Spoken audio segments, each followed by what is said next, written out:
Hello， 大家好。今天我要教大家当 UP 主做视频。那么第一个要点呢，就是不能像我现在这样讲话有气无力的，要保持一个良好的精神状态，还有保持微笑，这样呢才会比较的有感染力。Hello， 大家好，这里是一看就懂、一学就会的 PR 剪辑上分攻略，我是立新。今天我要教大家当 UP 主做视频。那么第一个要点就是一定要保持一个良好的精神面貌，传递正能量。所以一定要表现得很专业、很自信的样子。上节课我们重点讲解了上镜、布景、打光、收音等实操要点。那么接下来我们又要回归重点的剪辑环节啦，一起来了解 UP 主制作视频的工作全流程。随着 B 站越来越好的发展，从原来受众较小的小破站，发展到现在年轻人最喜爱的平台之一，这其中自然少不了众多 UP 主的功劳。越来越多的小伙伴们开始尝试在 B 站发布自己的剪辑作品，有数码开箱视频、游戏攻略视频、电影解说视频、旅拍 vlog 视频等等等等，给大家带来了无数的欢乐。晚上躺在床上刷 B 站，一刷就是一整晚。说实话，我之所以萌生想学剪辑做视频这个想法，就是因为天天刷 B 站，看完大神们的作品后，也想像他们一样，能够做出好的视频来。想必像我这样萌生学剪辑做视频想法的人也不在少数。接着，慢慢的，我发现越来越多的 UP 主开始在 B 站分享自己的学习心得、工作经验，诸如高效低成本学会英语，不错不错，投个硬币。如何才能在短时间内提高学习成绩？可以3连一下。从普通小学到 Top 2硕士，收藏一下。做人要有梦想嘛。然后在床上翻了个身。不知不觉 ，B 站从我认知的一个娱乐平台变成了一个学习平台，这就有意思了，同学们，我在 B 站学习呀。所以说，同学们，不要以为 UP 主离我们很遥远，非要做出很厉害的剪辑作品来。其实只要你有自己的一些经验心得，可以是学习上帮助你快速背单词，也可以是工作上帮你快速整理 Word 文档，甚至是游戏上帮你快速上分的小技巧，都可以当 UP 主做视频来分享一下。这节课咱们要学习的案例就是上节课上镜要点成为 UP 主的必备前提这一整集的剪辑流程。我从其中节选出了开头3分钟左右的一个小片段，比较有代表性的一个小片段，我会给到大家这部分的案例原文件，从花字制作、生动化呈现、录屏处理等多个角度，详细拆解上节课的制作要点。学完这一集，无论是学习方法、工作心得，还是游戏经验之类的视频，一葫芦画瓢，大家也都能知道如何剪辑。也祝大家能够早日成为学习区的 UP 主。可能有小伙伴会害怕说，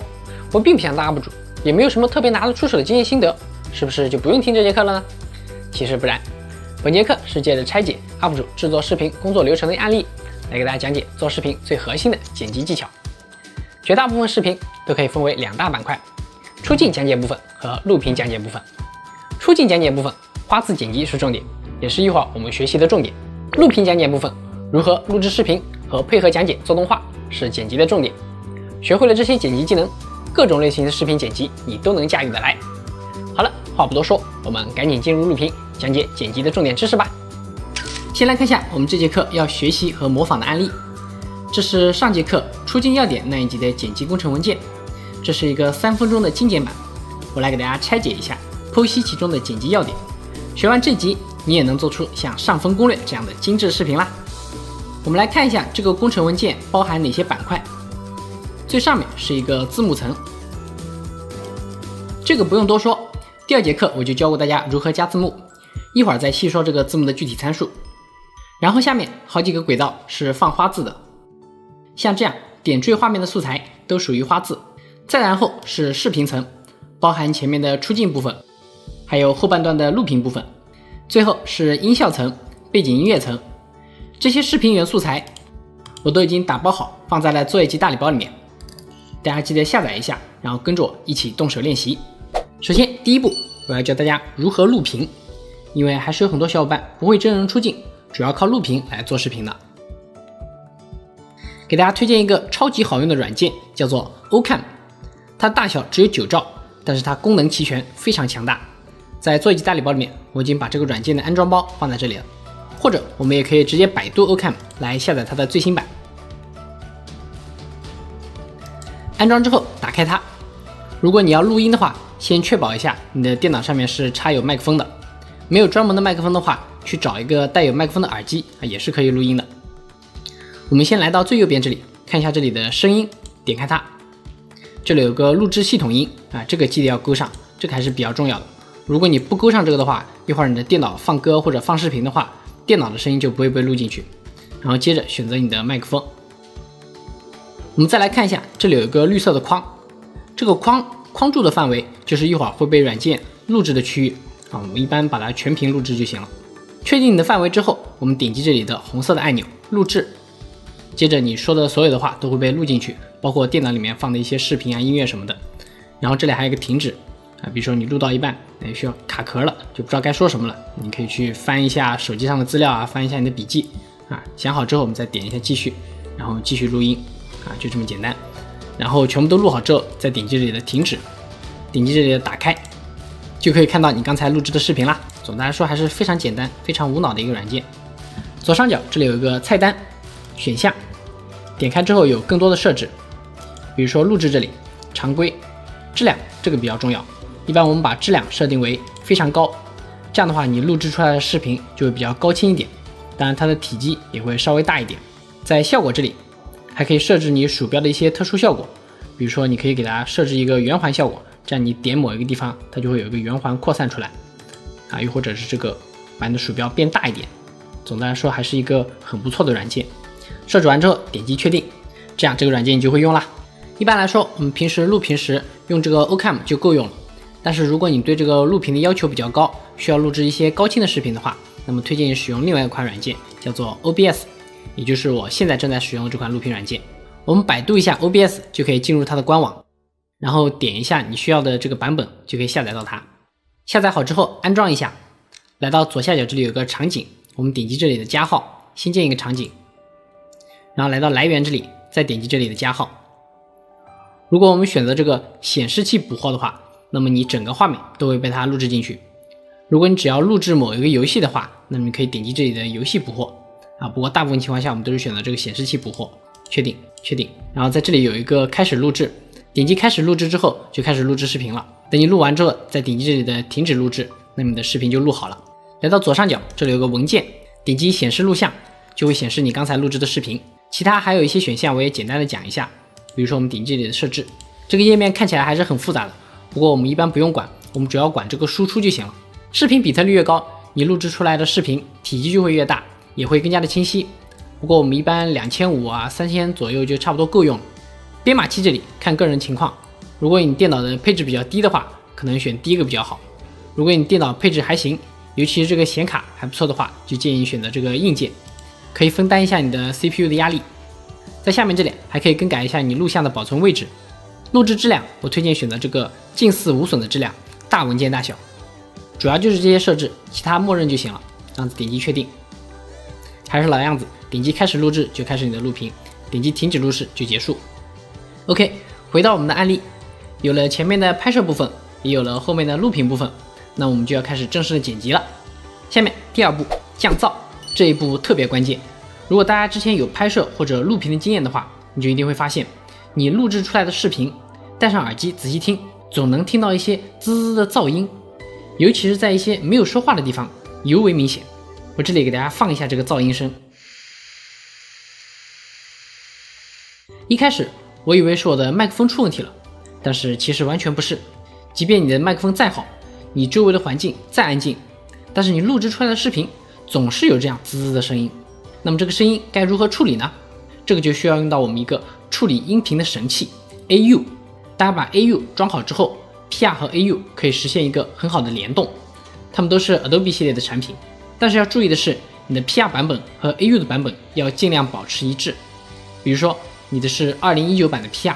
那么你的 AU 最好也是2019版的，不然可能出现没有办法联动的情况。安装 AU 的方法和第一节课讲过的如何安装 PR 的方法一样，去 Adobe 的官网下载好 Creative Cloud， 然后就可以找到这个 AU 并下载安装了。我们来具体看一下这个问题。来到左下角这里，我们先新建一个练习序列，1920×1080方形像素5场，其他的默认。然后把我们的视频原片拖进来。这个视频原素材在作业集大礼包里面我已经给大家准备好了，我们直接拖到我们 PR 里面来用就行了。然后我们来仔细看一下这个视频，我有说话的部分，右侧这个音波就会抖动，但是我们仔细看，后面半段我已经不说话了，但是这个音波还在跳。我们来播一下，你看这个地方它就有噪音，只不过我们现在录出来这个视频，这个噪音不是很明显。那我们该如何消掉后半部分的这个噪音呢？我们选中我们的视频，然后右击，在 AU 中编辑，点一下它，然后你的 AU 就会自动打开，并把刚才那段视频的音频给它提取到你的 AU 里面来。我们来看一下结尾部分，看这后面明明已经没说话了，但是它这个音波还在不停的抖，那么这个地方它就是噪音的这个滋声。接下来我们把这个视频给它降噪一下，降噪的步骤其实非常简单。我们先找到一个没有人说话的部分，是一个纯空白的部分，那么这个部分它就只有噪音了。我们大概选中2秒左右就行了，差不多就这么长，2秒就够了。然后来到上侧，这里有一个效果，接着我们选择降噪恢复，来到右侧这里捕捉噪音样本，它的快捷键是 Shift 加 P， 我们点一下它，接着我们 Ctrl 加 A 全选素材，再来到效果这里，还是降噪恢复，来到下面这个降噪处理，它的快捷键是 Ctrl 加 Shift 加 P， 点一下它，接着我们把这里的参数改成85和40，这是一个决定降噪力度的参数。如果你嫌力度太大的话，可以把85改成60或者50左右。不过一般来说，我综合经验来看，85和40是我觉得最合适的一个参数了。然后我们点击这里的应用，接着后面的噪音部分就会被完全消掉。我们再来播放一下这个地方，可以看到，这个时候它的音波就几乎不动了，那么后半部分的噪音就被我们消干净了。因为我录制的时候使用的这个麦克风还是比较昂贵的麦克风，所以它本身的噪音就比较小。如果你用的是一些比较普通的、比较廉价点的麦克风的话，它这个噪音部分就会尤为明显。那么这段素材的降噪就处理好了。这里还有一个降噪的小技巧给大家一起讲了，就是我们可以利用快捷键快速完成降噪。还记得刚才的流程吗？我们先来到一个结尾处，一段没有人说话的地方，捕捉一下噪音样本，大概2秒钟就够了。然后在英文状态下的输入法，按快捷键 Shift 加 P， 再 Ctrl 加 A 全选素材 ，Ctrl 加 Shift 加 P， 换出这个降噪的面板。你之前已经输过数值的话，它就会一直沿用你之前输入的数值。再点一下回车，这样就完成了。我们撤销回去 ，Ctrl 加 Z， 回到一开始。如果你手速够快的话，3秒就够了。选中素材 ，Shift 加 P，Ctrl 加 A，Ctrl Shift 加 P， 回车一下。好的，打完收工，行云流水，一气呵成。降噪完成之后，我们来到第3步，匹配响度。什么是匹配响度呢？有时候我们录音的时候，麦克风离你的嘴很近，那么毫无疑问，你录出来的声音就会比较大。如果有时候你的麦克风离你比较远，那你们录出来的声音就会比较小。尤其是不同的设备录制出来的声音，音量大小也是不一样的。如果你不处理这个音量大小的问题的话，我们的视频里面声音它就会一会儿大一会儿小这样就很难受。前期录制的时候是不可避免会发生这样的问题的。那么该如何让所有视频的声音大小都一致呢？那么这个时候就需要用到我们 AU 当中匹配响度的这个功能了。匹配响度就是把我们声音的响度、响亮的程度给匹配到同一个水平线。在 AU 的上方，来到这个窗口面板这里，我们点一下这个匹配响度，然后这里就会多出一个匹配响度的面板。第一次打开的小伙伴注意一下，这里有一个拉杆是可以拉出来的拉出来之后才可以设置一些参数。我们先把我们的这个音频给它拉进来，接着我们改一下这个参数，匹配到设置为这个 ITU 杠什么什么3这个响度，目标响度-15，容差2，最高实际峰值电平-2大家都按照我这个参数来进行设置就行了。这个是我测试下来比较好用的一个参数。根据国家电视台的一个标准，一般这个响度是-24，但是我实际使用下来发现这个-24这个声音还是太低了，有点小，所以我一般都给它设置成-15。然后我们观察一下右侧这个音频现在我还没有给它匹配响度，可以看到这个声音的这个音波还是比较小的。我们来听一下这个声音声音也是比较小的。这里是一看就懂与学就会的 PR 剪辑上分攻略。然后我点一下这里的运行，你看所有的音波它就变长变大了，那么它的声音也会变大。我们再来听一下，感受一下。这里是一看就懂与学就会的 PR 剪辑上分攻略。OK， 把这个音频降噪完，匹配完响度之后，我们点一下 Ctrl 加 S 保存，然后来到文件这里，点击全部关闭，再回到我们的 PR， 然后你的 PR 就会自动替换音频。那么同样的，我们把第2段视频也给它降噪匹配响度一下。另外说一下，第3段视频就不需要降噪和匹配响度了，我已经给你们处理过了。前2段视频是原素材，给大家降噪匹配响度用来练手用的。来到第2段素材，右击在 AU 中编辑，捕捉一下噪音样本，拉到匹配响度里面来，点一下运行 ，Ctrl+S 保存，全部关闭。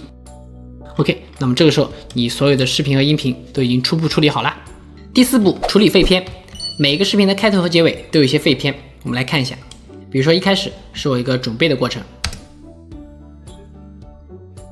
Hello， 大家，前面这3-4秒就是属于废片，我们要把它去掉。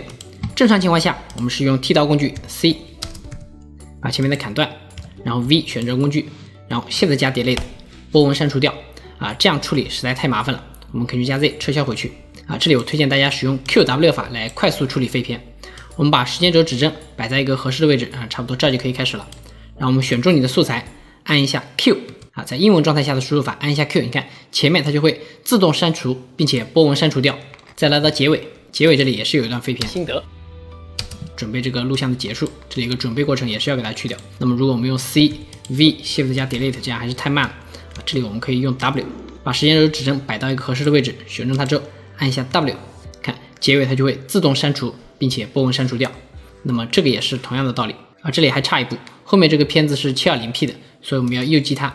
然后给它缩放为真大小，这样它就铺满全屏了。那我们继续把前面的废片给它砍掉，前面这部分时间轴指针差不多在这儿这么个位置，选中它 Q 前面的去掉，在这儿自我啦 W 好的。最后一个录屏已经处理过了，所以基本上不怎么需要改动。废片处理好之后，我们进入第5步花字制作。我们先来看一下什么是花字，像这样在画面上弹出来的字就是花字。我们平时看综艺节目的时候就经常能看到，在画面中起到辅助说明的作用。很多 UP 主做视频也会用花字来强调重点信息。总之，花字的主要作用就是划重点，帮助观众第一时间 get 到重点信息。另外，花字也能让你的视频更加的生动，更加的好看。那么该如何制作花字呢？大部分综艺节目里面那些动态的比较高端的花字都是用 AE 做好了的，或者是 PS 做好之后导成图片素材加到 PR 当中。本套课程的花字也是先用 PS 做好花字模板，然后导成图片来使用的。这个模板我也会在作业集大礼包里面送给大家，一会儿再教大家如何使用。我们先来看 PR 也能做出简单好看合适的花字。现在我们就用 PR 做个简单的花字练练手，比如说这个经验心得这么一个花字，我们还是利用旧版标题来做花字，因为它的功能会更加丰富一些。我们先来观察一下我们要模仿制作的这个花字。简单花字总的来说就是4个元素组成的：字体、颜色、描边、阴影。修改这4个元素的参数，可以排列组合出无数的简单花字。下面我们开始尝试制作一下。来到左侧，我们点一下这个 T， 画一个文本框，记得给它画大一点。输入你的文字，输入的文字不见了或者变成了乱码，不要着急，我们要给它改一下字体就行了。点一下这里的下拉菜单，更改字体。我们选择阿里巴巴普惠体，这是一个免费可商用的字体。这里选择 Heavy， 这里还有一个参数可以调一下字体的大小或者字间距等等等，这个后面我们就暂时不调了。来到右侧这里有一个填充，填充可以更改这个字体的颜色，像这样，我们Ctrl+Z撤销一下，这里就用它默认的白色好了。接着我们添加描边，选择这个外描边，点击添加，类型选择边缘，大小20，填充类型实底，颜色差不多是黑色就行了。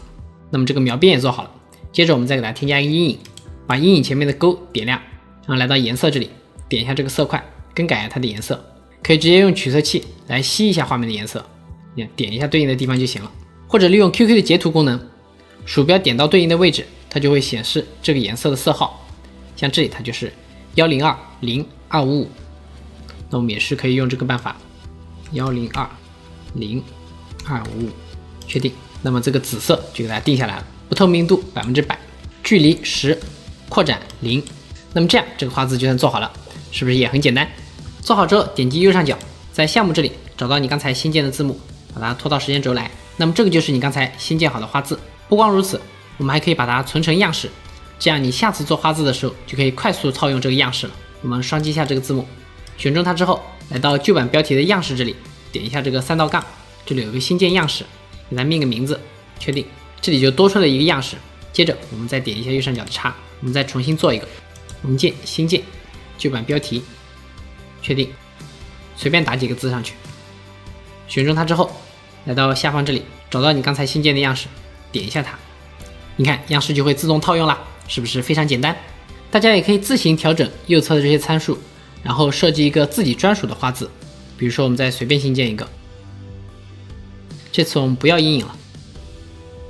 把它的外描边给它改成白色，大小在40左右，再把它本身填充的颜色给它改成这个紫色，或者是你心仪的一个颜色。看，这样简简单的花字也是挺好看的。同样，你也可以给它保存一个样式。顺带给大家展示一下我们字幕图层的参数，我们双击进来看一下。阿里巴巴普惠体62的字号大小，白色的填充，黑色的外描边，大小17，然后是一层淡淡的阴影，参数如下。PR 能做的花字差不多就这些了，更复杂的一些设计最好还是借用 PS 来完成。在课程及大礼包里面可以找到课程的 PSD 花字模板，这个需要用 PS 才能打开，使用前记得先安装一下字体。我们不用去管它是怎么做出来的，只要知道怎么用就行，就像套 AE 模板一样。我们先来做一个最简单的花字，来到左上角，我们选择这个选择工具，它的快捷键是 V， 来到上方，确保这个自动选择的这个勾是给它勾上的。后面这里我们选择图层，然后点一下你要改的这个花字模板，选中它，来到右侧这里可以看到这个花字就被你选中了。然后我们双击一下这个 T， 然后更改你想要的文字。打完字之后点击这里的勾就算完成了。然后我们来到右侧这里，选中你这个花字是在这个文件夹里面，看这个文件夹里面也只有一个东西。然后我们点击它，然后右击快速导出为 PNG 啊，同时你这个 PS 版本最好也是版本稍微高一点的，不然的话它可能没有这个功能。点击这个快速导出为 PNG， 选择一个文件夹保存。来看，这就是我们刚才做好的这个花字，把它直接拖到你的 PR 里面去剪辑就行了。我们再来做一个稍微一点难度的，比如说这个，还是选择一下你要改的字，然后来到右侧这里，可以看到这个字就被选中了，双击一下它，把另外一个字也给它改了，点一下它，来右侧这里双击。我们只需要前面两个色块，是不是？来到右侧这里，可以看到这里有个色块2的文件夹，它就包含了这个色块2，也就是这个操字的这个色块。这里还有一个色块1，这个文件夹就包含了我们的10字。那我们现在只需要前面两个色块，只需要色块1的文件夹和色块2的文件夹。我们给它折叠一下，通过这个小眼睛也可以看出来，这个色块1和色块2是我们的目标。然后我们选中色块2，按住 Shift 键，再点一下色块1，那么这两个文件夹都被选中了。我们按下快捷键 Ctrl 加 G， 在英文状态下的输入法按快捷键 Ctrl 加 G， 这样就生成了一个组。那么这两个词它就被放到一个新的文件夹里面去。然后我们继续之前的操作，右击快速导出为 PNG， 保存。看，那么这两个花字也做好了。最后再来做一个稍微一点难的，我们来做这个花字。点中它之后，来到右侧这里，这里有个智能对象这个图标，我们双击一下右下角的这个小图标，双击就可以进入一个新的界面。然后同样的道理，我们也是双击这个 T 给它改字，打上勾，然后给它调整的位置稍微正一点。然后下一步很重要，按下 Ctrl 加 S 保存，关掉这个界面。再看，这样的话这个花字就做好了。那我们还是选中它，来到这儿。如果你要把这个1也给它导出来的话，那你就把整个文件夹导出来。如果你只需要用下面的这个的话，那我们只需要选中下面的这一个图层，然后右击快速导出为 PNG。OK， 这个花字也做好了。其他的花字在作业集大礼包里面我都给大家准备好了，我们可以直接拿来套用。其实也不多，也就这几个花字。回到我们的 PR， 准备好花字之后，我们来到第6步，生动画剪辑，其实就是给我们的花字加一些动画。我们来到这个时间轴，一个来看。最开始是弹了一个人名条素材，这个素材也是在我们的这里面，把这个直接拖进来就行。这是用 AE 制作的一个模板，然后调一下大小，放一下位置就行，这个不用多说。Ctrl 加 D 添加一个淡入淡出。再看一下这边啊，这个效果也是特别简单，把我们的对应素材给它拖进来，改一下它的大小和位置，根据说话的节奏设置一下持续时间，最后再 Ctrl 加 D 加一个交叉溶解，那么这里的效果也做好了。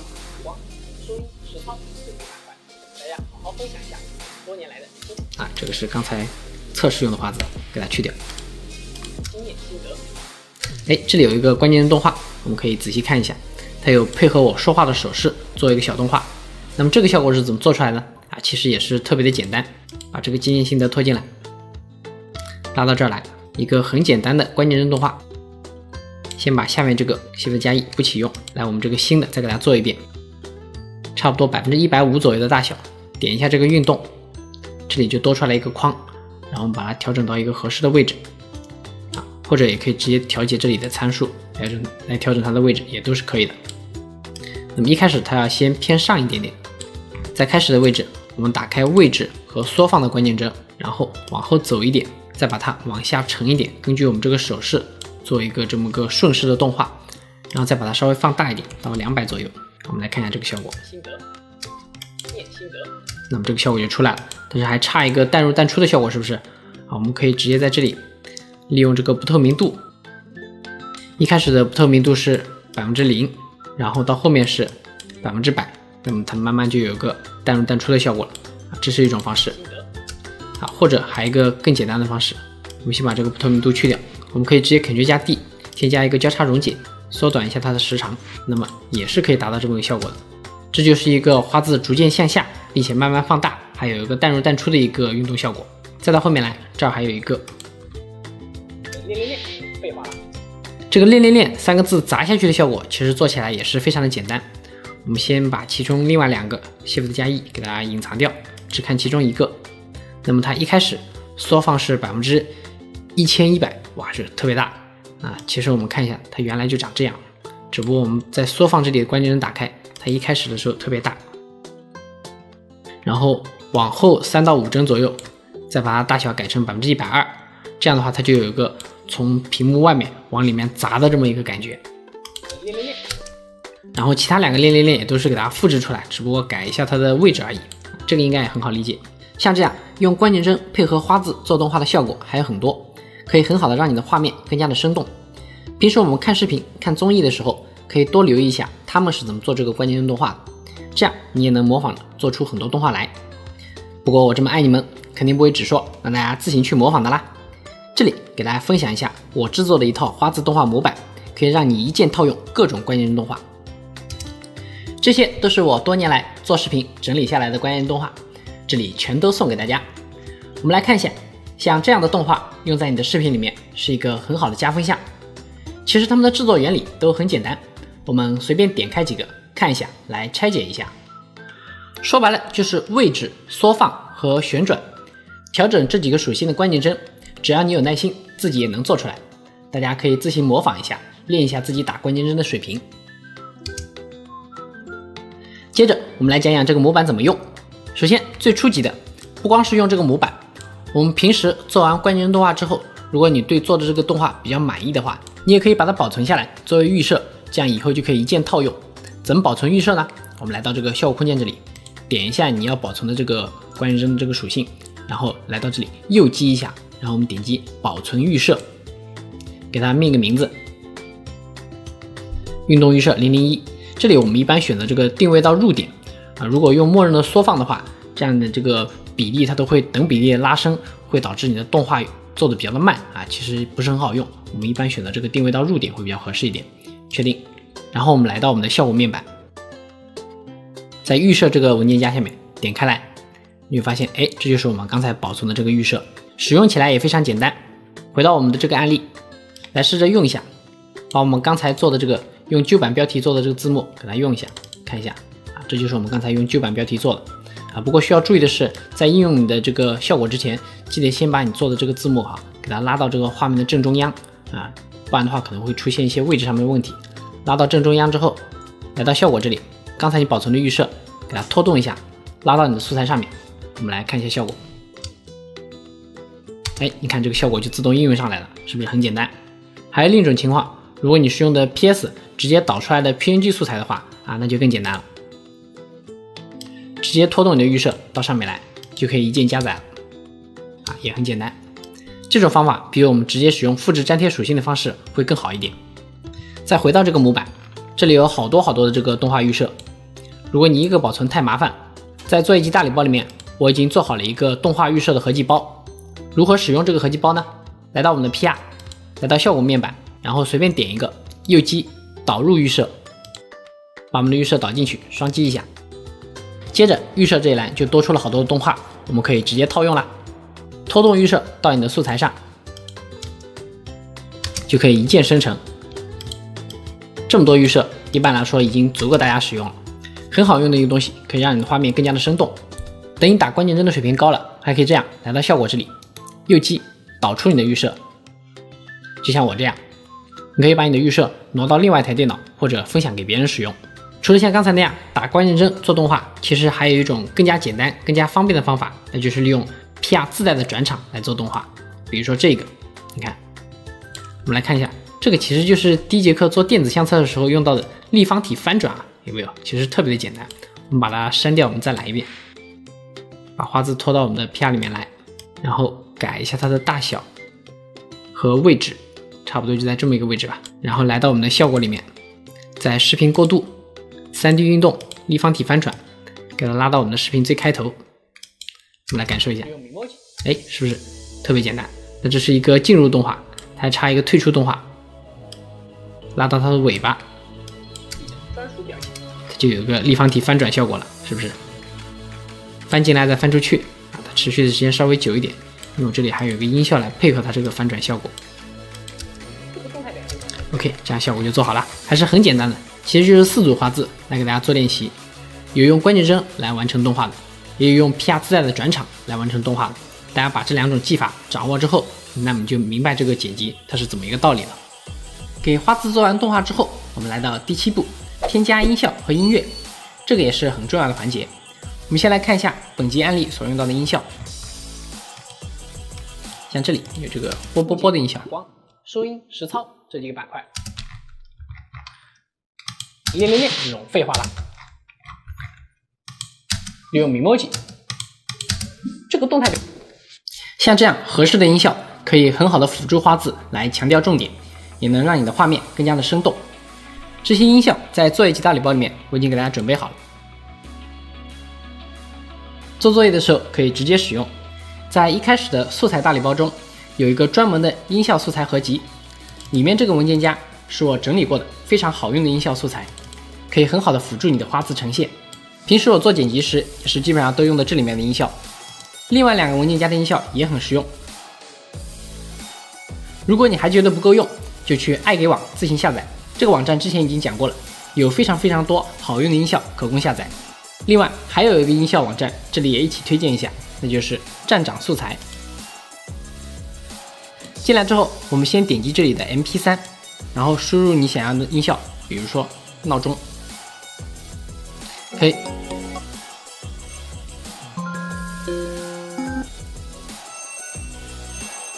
鼠标放上去，可以先预览一下音效，确定之后来到下方选择 MP3 格式，直接右击目标另存为，或者点开之后来到这里面点击这个下载按钮也是一样可以的。音乐素材在这个03音效里面也给大家准备好了，我们直接拖到 PR 里面使用就行了。不过我们这里需要注意的是，加音效和加音乐的时候一定要注意一下它们的音量。音效拉进来使用之后，需要适当的给它拉低一下音量，比如说拉个-5或者-8左右，不然音效的音量太高的话，可能会干扰到你主讲的内容。背景音乐的音量也是尤为重要，一般我会把它拉到-25到-30左右，这样的话就可以基本保证你的背景音乐是若隐若现的，它不会干扰到你主讲人说话的声音。如何调节音量之前也讲过了，我们来到这个音频剪辑混合器的这个面板，